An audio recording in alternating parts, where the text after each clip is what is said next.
waiting for some of these top teams. Cannot wait to see these teams back in action. It's also a time of year that you shorten your walkthroughs because of the weather. But, in we're football. not. But we're not going to shorten ours. Are you trying to get out of work? Is he going to leave halfway through the show? The first thing you say. No, you're just trying to provide context right. with the name. You know, basketball walkthroughs, they never change. You're indoors. But football walkthroughs, sometimes your Friday one's a little shorter if it's cold out. If he disappears halfway through the show, we know what happened. Yeah. Cold. Basketball walkthroughs, I mean, the number of baseline out-of-bounds plays, that never ceases to amaze me, how many baseline out-of-bounds plays there are.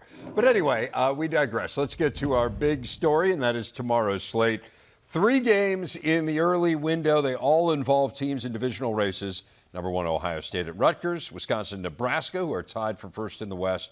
Both crossover games. Badgers play on the Big Ten Network. Our mid-afternoon game here features first-place Minnesota hosting Illinois. First-place Iowa visiting Northwestern. Not technically visiting them, I guess. It's at Wrigley Field. 11th-ranked Penn State going to Maryland. And Purdue and Michigan play in primetime. Wolverines looking to stay perfect. So let's start with the ranked teams, and we will start with number 1, Ohio State. We'll get to the CFP in just a bit, but obviously the Buckeyes got the nod as the top-ranked team. They take on Rutgers. You could make an argument, Jerry, that Rutgers is the 4th best team in the Big Ten. There's certainly some evidence to support that. They're bowl eligible. They're coming off a bye. What do you think of their chances of hanging with the Buckeyes? Well, I think Greg Schiano has done one of the best jobs in coaching, as has Ryan Day. So I think you look at these two coaches, they have brought their teams a long way. What are their chances of Rutgers beating Ohio State? I think they'll stay in character. And by that I mean, I don't think all of a sudden, because they're they're playing the number 1 team, they're going to throw the ball. I think they're going to stay in character. They may do some special things that, if it works and they gain momentum and they're in position to upset Ohio State, then they'll continue to do it. But Greg's thinking not only about Ohio State, he's thinking about the rest of the schedule, right? He's got Iowa, Penn State, Maryland left. So he can't get distracted and won't get distracted by playing the number 1 team. So he might tweak some things, but Nicole, I think he stays in character. They run the same offense, the same defense, maybe some trick plays, maybe some special team issue, but they're going to play Rutgers football. And the way that we've seen that, I mean, in most cases, it's keeping them in games. And I think that defense is real. It is good. It is reliable. We've seen the run game and Kyle Monangai show up in big moments, 744 yards, 7 touchdowns so far this season. They're going to need to possibly force some turnovers, probably. They've had multiple turnovers forced in 5 games. That's going to help them stay in the game. But the defense should, in all circumstances, again, there's Marvin Harrison on one side, so that's a challenge. TreVeyon Henderson changes what the offense can do for Ohio State.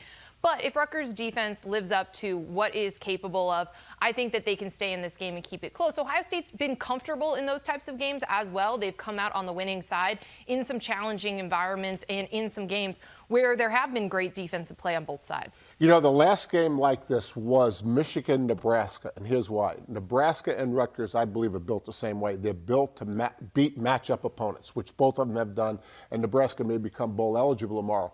But the Michigan game got away from Nebraska. So, you know, that's what you're trying to avoid when you've structured your offense and defense, not to necessarily be explosive, but to win every game when I have opponents that I'm either the same, a little bit better, a little bit worse. Well, and then Ohio State on the other side. I mean, we saw what this offense can be with a healthy TreVeyon Henderson. I mean, it looks totally different. Yeah. This is a team that, with an explosive run game, not just a reliable run game, but he can get at the edge and he can get through holes that other running backs can't. And that really adds a different dynamic to them. You already have arguably the best player in college basketball on the college football. Wow, you guys keep talking about short pants. All the short pants is throwing you off. The short pants is throwing me off. One of the best players in college football on the outside. Having a good run game is only going to help him get even more open. I mean, these two coaches, the way they finish the season, both could be up for Big Ten Coach of the Year. Yeah. Right? And we've talked about the Ohio State coach never gets Coach of the Year because it's supposed to be automatic. Plus, they have been on the same staff. They were both working at Ohio State, so it's a little personal for both of them. Yeah, I do think that the familiarity is interesting. You mentioned Greg Schiano, and this is maybe a kitchen sink game for him. As we know, he loves trick plays, and he's got so many different things up his sleeve. I do think, kind of to your point, Nicole, and something I find interesting with this Ohio State team, and Jerry, maybe you could speak to this a little bit in terms of mentality, but when you are an explosive team and you get into one of these close games, maybe sometimes you get uncomfortable and you start to press a little bit. I don't think this Ohio State team's going to do that, right? They seem, not only do they understand how good their defense is, but they seem okay with winning these closer, lower scoring games. So I don't think the fact that if they don't, in fact, blow Rutgers out, which they've blown them out every time they've ever played. Rutgers never stayed within 3 touchdowns of Ohio State. But if they don't blow them out, I don't get the sense they're going to panic. Right, and again, their quarterback situation is different than the times when they have been most explosive, and their running game's just coming along. So, again, I think we're going to see in character by both coaches. And the last time we looked at Ohio State, they were depending on their run game. Henderson was back, so I see much of the same. Yeah. Let's dive into Purdue and Michigan. This, of course, is a rematch of last year's Big Ten championship game, which was won by the Wolverines. We're certainly all familiar with everything that is swirling around Michigan. They're coming off of their bye week. Purdue has really been struggling here. Is there any reason to think this game's close? Well, they're going to need to do things that they haven't been doing, right? So that's not turn the ball over, and they're going to need to get stops because they're one of the teams in the Big Ten that allows the most touchdowns in the red zone, and they can't do that because Michigan is really good at scoring touchdowns as well, and their defense is going to stop Hudson Card and this offense for Purdue. So I think they're going to have to take care of the ball, which they haven't always done, and the defense is really going to have to be able to get off the field. And it sounds like Purdue's going to do some things offensively that they haven't done before, huddle and all that, for all the obvious reasons. But this is not only walkthrough Friday, it's also scheduled Friday, right? So is there a better schedule than Michigan has? I mean, they're 8-0. They had a week off. Now they're playing a struggling Purdue team. Then they play a struggling Maryland team. Penn State, then Maryland, then right. Ohio State. So then Penn State, right? So they come out of an off week, so it'll be a little rusty. They're playing a team that they can maybe do whatever they want to. Then they play and they get ready for a big game against Penn State. Then they're back to Maryland, who is struggling, and then they're Ohio State. So if you laid out a schedule for an 8-0 team to make a second half finish, that's the schedule. That's the schedule because you're like this, you know, and you can be here for the best games and those games in between, Purdue and Maryland. I don't mean any disrespect, but they're struggling. And so they play Penn State, struggle, Ohio. It's just perfect for them. Well, and I think, too, like this is going to be a tough situation, I think, for both teams coming out of everything that's been going on and distractions. Like when we saw Michigan play Michigan State last time, that was right after news started to break. It felt a little bit different. And then either that bye was perfectly timed or it was challenging and these players really wanted to get back out there and just focus on football. So I'm very interested to see how Michigan comes out. We've seen them come out in recent games really quickly and kind of put it on their opponent quickly. I'll be interested to see if they can do that and kind of set the tone quickly with Purdue. I think they've taken a tremendous amount of pride not being distracted by the distractions. I think it's part of the team personality. You know, JJ talks about it all the time. You know, give us another distraction. You know, I mean, they've been perfect through all these distractions. It's incredible.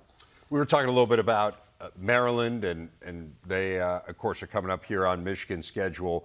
They are struggling mightily now, and they've got Penn State. I'm really interested in this game because we looked at Penn State this week, and we'll get into the CFP rankings here in a bit. But Penn State's still in this thing. Like they still have a chance. They might need a little bit of chaos with Michigan and Ohio State, but not playing well, heading into a game against Maryland. And I keep saying every week, well, Maryland's going to be fired up now. Well, Maryland's going to be fired up now. And we just haven't seen evidence of that.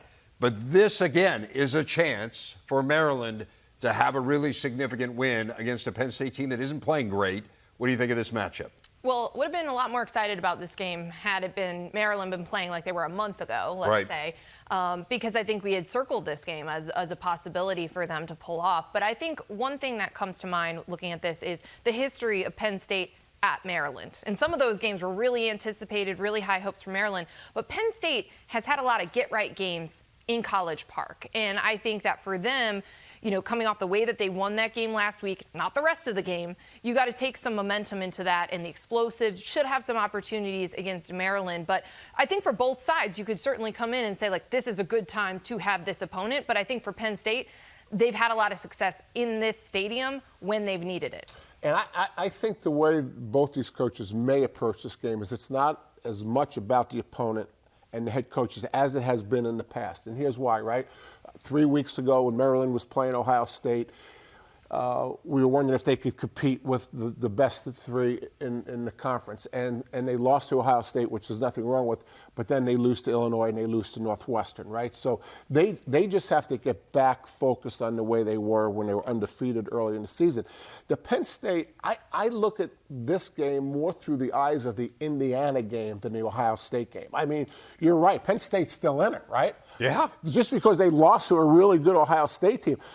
But the Indiana game is alarming, right? I mean, that's more alarming to me than what happened in Columbus. And so I would like to see a Maryland team that looked like the season just started again. And maybe even more importantly, because Penn State has a chance to go all the way, for a Penn State team to look like it did before the Ohio State game, not like the Indiana game. But I still want to see more. We talk about this all the time, every single week, about the explosive plays, right? They're not really trying. Drew Aller is 91st in the FBS in yards per completion attempt. Like, they need to get that going. I know the receivers are not what some of these other groups have, but don't you think you need to have some explosion in your offense to be in that upper echelon, Jerry? I do, Nicole, but I think it's so hard at this time of the year to change something about your offense, defense, and kick game. Like, I study so much tape earlier in the year, and then around this time, I start watching the tape, I go right through it. It's the same thing. And so if they want to be more explosive, I guess to your point, you're right, that the one thing you could do maybe is be more explosive, because you're not really changing offense, you're calling more explosive plays. Yeah. So that's a fair criticism, but it is hard to make a turn offense, defense, and kick game at this point. Maryland's defense has struggled the last couple weeks, so maybe this is time to try. Yeah, I mean, to your point, Aller, not only the yards per completion, but the number of air yards that his pass attempts travel far and away the lowest in the Big Ten, right? So, again, they've made a decision, and we talked about it quite a bit last week, as to kind of where they feel the best. As you said, this is a place where they've had a ton of success in College Park. They haven't lost there since 1961.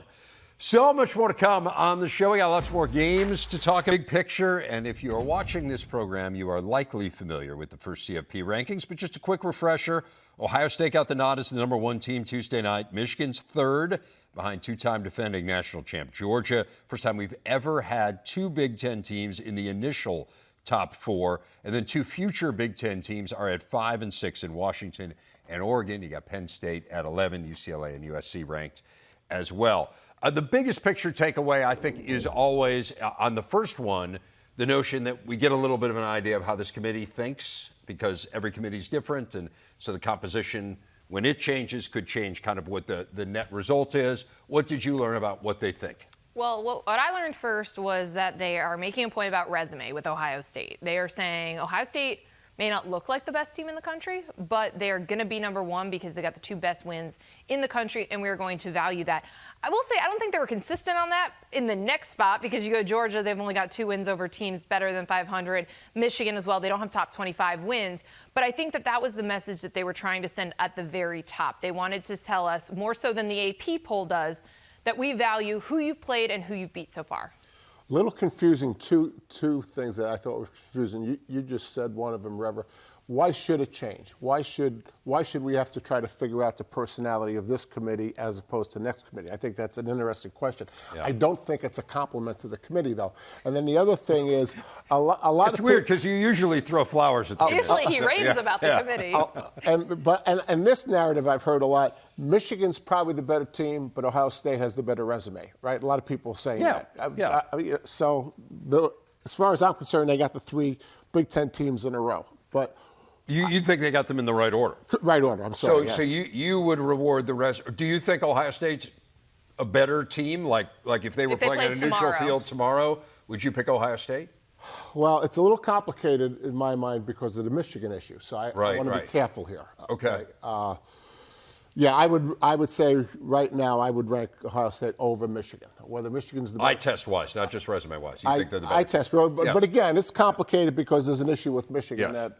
Heard about it, yeah. Right. But these rankings, they specifically were asked about this. They said that they're evaluating what's on the field. That's an NCAA thing. So I think that it makes a lot of sense. You also have a situation where this is going to play itself out. These two teams are going to play in a couple of weeks. So I think what it means is ultimately you're fine. The Big Ten champ is going to be in great position to make the playoff. And Georgia's best games are ahead of them too. So, even as a Georgia fan, you just wait and see. You let it play out a little bit. But again, why should it change by different volunteers than last year's volunteers running $1 billion business? Well, but he's just saying, there is a subjective piece to this. But should there be? Is there one with the basketball committee? Yes, there is. Okay. There is. Right. But I'm just saying, if you don't want a subjective piece to it, then just have someone write some code for a computer program and throw everyone in, which is what they used to do, and everyone hated that too. But we're just giving 13 people a lot of power if this 13 is different than this 13, well, it's different the same, than the next 13. It's the same principles, but there's a human element, so you figure out what those people prioritize. Yeah. And I think, again, there were some mixed results on head-to-heads and some of the eye tests, but they were trying to make a point at the top about resume, which what I she said. But again, a lot of people have come away with this being the big takeaway, and you're not the first person I've heard say that. I have very few original thoughts. You know that. Yeah. A lot of people say, oh, now we know what this committee values. That's the main lesson from the first one, yeah. I just think that's always the main lesson from the first one. They're humans. So the criteria changes every year. No. It's the same principles, but how do they prioritize them in their own minds, Jerry? Right, because they're not. The principles aren't ranked. Right. They should tell us before we snap the ball. Maybe, All right, we'll have Jerry what's most important? We'll call the committee. I feel like you should volunteer formula against Michigan State, who they play this week because the Spartans could not get off the field defensively last week against Minnesota. Yeah, and that's the advantage. But as Urban says, first of all, it starts with really good defense by Tony White, Nebraska. But the option game is different for Nebraska because they'll option the 3 technique, they'll option the 5 technique, they'll option a secondary player. And so that's what makes it so difficult for Michigan State and all the other opponents to get ready for it. But they're running this to as close perfection as this throwback offense as you could run. It's interesting, too, because it makes up for that, plus the defense, makes up for the fact they still turn the ball over a lot. But they're able to win these games, and now they're just one game away from bowl eligibility, despite, if you looked at the turnover margin, you would not think this team had the record it does. Yeah, and a lot of that was earlier in the season. But also, even now, they respond to it better in-game when it happens. But how about, I mean, the motivation this team has to win this game against Michigan State and go to a bowl. I mean, the Nebraska fans must just sit back and say, we finally got this right. I mean, Scott Frost, we all thought Scott Frost was perfect. Grand Slam hire. And you just never know. Matt Rule has done a lot of things to endear himself to the Nebraska fans. We were working that day when he got hired. Yeah. And I remember thinking it was a great fit. He's such a great college coach. There's a viral video going around of a pregame speech that he gave. And it's just, you can see how it's worked, how he's connected with the players at Nebraska, how he has gotten them to buy in, play hard, and really change that culture. It's been remarkable. I'm not sure we all thought it would happen this quickly, but you see things behind the scenes like that and you understand how it worked. It has really been impressive. And again, we'll see whether or not they can get that win against a Michigan State team that is scuffling mightily, as we know, and lock up the bowl game. What about Northwestern and Iowa? This has been an interesting week for Iowa as well. They announced the impending change with their offensive coordinator, Brian Ferentz, but he will coach out the rest of this year. Thoughts on what you guys are expecting to see from them against a Northwestern team that is playing well? Yeah, it's two teams coming in different directions. And I think, too, the week that they went through, you obviously saw how much it was paining Kirk Ferentz, the announcement that his son would be done at the end of the season. So want to see how they respond, if they try anything different offensively in response to that change. But also, Northwestern's coming into this with as much momentum and positive energy than we've seen all season long. And I think you've got to feel really good about this and their potential path to a bowl game, which I don't know if we thought that was possible at the start of the season for the Wildcats. I love this time of year because the X's and O's are done. Everyone has established what they're going to do in all 3 phases of the game, and now motivation comes. The best thing about this game for both teams is that Northwestern is 4-4, right? Because if Iowa wins out, they go to Indianapolis, right? And so Kirk doesn't have to convince that this Northwestern team is good. And Northwestern's saying, hey, we can get in the hunt for the West when everyone had us dead if we beat Iowa. So the mind game, the motivation for all these young people to just try to win this game with everything they have. The heck with the X's and O's. I mean, Northwestern's 4-4. I was the only one that thought that was going to happen. You never said anything even remotely related. When was that? That is a blatant lie. I should lie on national TV. No, but really, it sets it up. I mean, Northwestern being 4-4 is the best thing that's happened to both these teams. This is a sneaky good series, too. It's been a really good series. Barnett and the rivalry. Yeah, since Northwestern rediscovered football in 1995, they actually lead this series 14-12. Ton of close games. Been a lot of fun. The dramatic conclusion. Johnson kind of banged up coming out of that Ohio State game. Braylon Allen, the ankle injury. We have a Hoosiers team that played pretty well against Penn State. I mean, they were right there in the final 2 minutes of this game. What do you think of this matchup? Yeah, I mean, that was almost a season-changing win for the Hoosiers. So, can that carry over? And for Wisconsin, I think a lot of this is going to fall on their defense because they are so banged up offensively. We know where they've been losing running backs and their starting quarterback and all of that. It's a challenge, and this offense has also been challenged in trying to score points and really kind of take over games that way. So I think it's going to come down to this defense, which we saw come up with some big plays and takeaways against the Buckeyes last week. Yeah, I think Indiana's biggest challenge mentally is sometimes when you come off a game like Penn State, it's hard to shake, and everyone's congratulating you over an almost win, and it really almost can be a distraction. So if Indiana can put that behind them, it will certainly help. I think because of the injuries, Nicole, with Wisconsin, it could come down to the offensive line of Wisconsin against the front seven of Indiana, and Wisconsin can run the ball, maybe slow the game down. They'll have to take a good punch from Indiana early because that's what Indiana has been doing all year. So I look to Wisconsin to win the game if they can get the run game going. Helps with all the injuries, and they control the clock. How do you explain that? Indiana's really started well here in these last few games. They've scored first against really good teams and then kind of faded as the game has gone along, although, again, they were right in it against Penn State. Is there a reason, like how do you explain good start and fading to the finish? I think two things give you a good start. If the script is right, in other words, the coaches have X and O'd this first drive, really done a good job predicting what they're going to see, rehearsing the plays over and over again against the scout team. And the second thing is emotion. My sense of it is when Tom Allen's done talking to the team right before the game, they're pretty emotional, okay? So, I mean, that's who Osmosis, he is, right? Yeah, right? Yeah. And so between the emotion and a really good script by the offensive coaches, I think that's probably the reason.